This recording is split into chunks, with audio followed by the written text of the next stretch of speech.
শরীয়তের কোন বিধান আমার আপনার শক্তির বাহিরে আল্লাহ পাক চাপায় দেয় নাই। যেখানে যে আবার কষ্ট হবে ওখানে আল্লাহ বিকল্প ব্যবস্থা রেখেছে।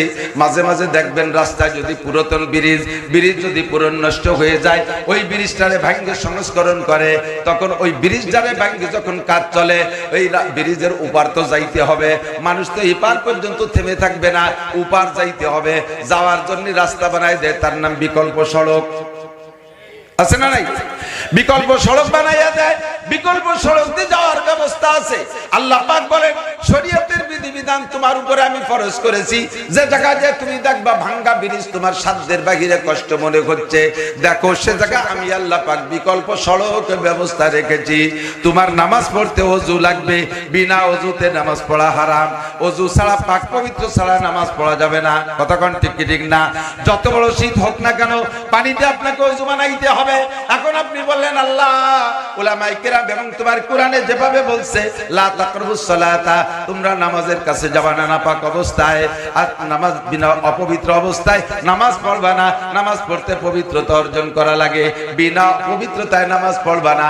আল্লাহ আমার শারীরিক অবস্থা যা, এখন যদি ঠান্ডা পানিতে ওযু বানাই তাহলে আমার রোগ বেড়ে যাবে, অ্যাজমা বেড়ে যাবে, শ্বাসকষ্ট বেড়ে যাবে, আমি বৃদ্ধ মানুষ স্ট্রোক করতে পারি, আমার প্যারালাইসিস এসে যেতে পারে, হাতে বল থাকবে না, আমার জীবনের উপরে ঝুঁকি হবে।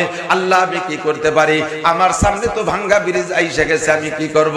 আল্লাহ কয় কোনো চিন্তা নাই, ফাতায়াম্মামু সাঈদান তাইয়্যিবা।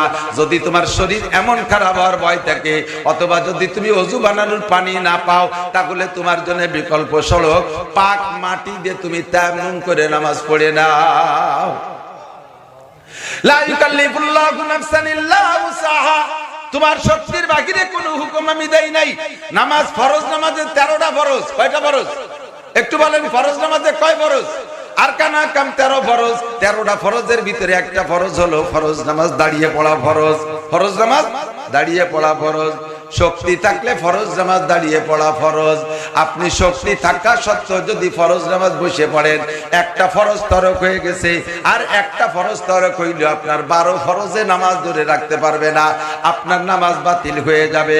পুরুষরা সাধ্য অনুযায়ী দাঁড়ায় নামাজ পড়ারই চেষ্টা করে, মহিলাদের ভিতরে দেখবেন অলসতা খুব কাজ করে, দিনভর সংসারে সব কাম কাজ করতেছে, 20 মণ ধান নাড়াচাড়া করে শুকইয়ে বলইয়ে টলইয়ে কায়দা করছে।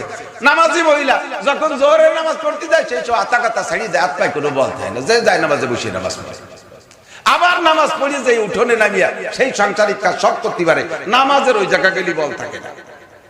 এখন আপনি বলবেন আল্লাহ ফরজ নামাজ দাঁড়ায় পড়া ফরজ, আমার তো শরীর খারাপ, আমি দাঁড়াইতে পারি না, আমি কি করতে পারি? আল্লাহ পাক রব্বুল আলামিন বলেন লা ইউকাল্লিফুল্লাহু নাফসান ইল্লা উসআহা। শক্তির বাহিরে আমি কোনো হুকুম দেই না। ওয়া ইন কি বলা হয়? আল্লাহ পাক বলেন লাইসা আলাল মারিদে হারাজ।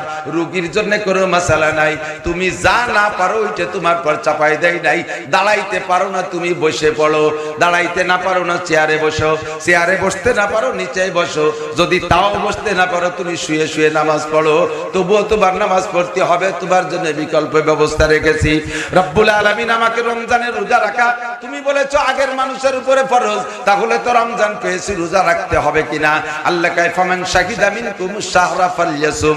তোমরা যারা রমজান মাস পেয়ে গেছো, তোমরা যারা রমজান মাস পেয়ে গেছো আর ছাড় হবে না, অবশ্যই তোমরা রোজা রাখো।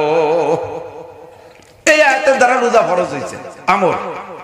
ফামান শাহিদা মিনকুমুশ শাহরা ফালইয়াসুম। তোমরা যারা রমজান মাস পাইবা রোজা রাখবা, রাখবেন তো ইনশাআল্লাহ? রমজান মাস যদি পাই ইনশাআল্লাহ, তাহলে রোজা রাখবোই, ঠিক আছে না? ইনশাআল্লাহ করার জন্য এবার পাগল। ইনশাআল্লাহ তো কইতেছি, যদি ইনশাআল্লাহ রমজান পাই, সুস্থ থাকি, বাড়ি থাকি, তাহলে রোজার সাথে হুকুম হলো রাখবোই, ঠিক আছে তো? এই যুবকরা কথা বলো, ডাকে রোজা রাখবা। আরে রোজার ভিতরে লিসাবে ফারহাতান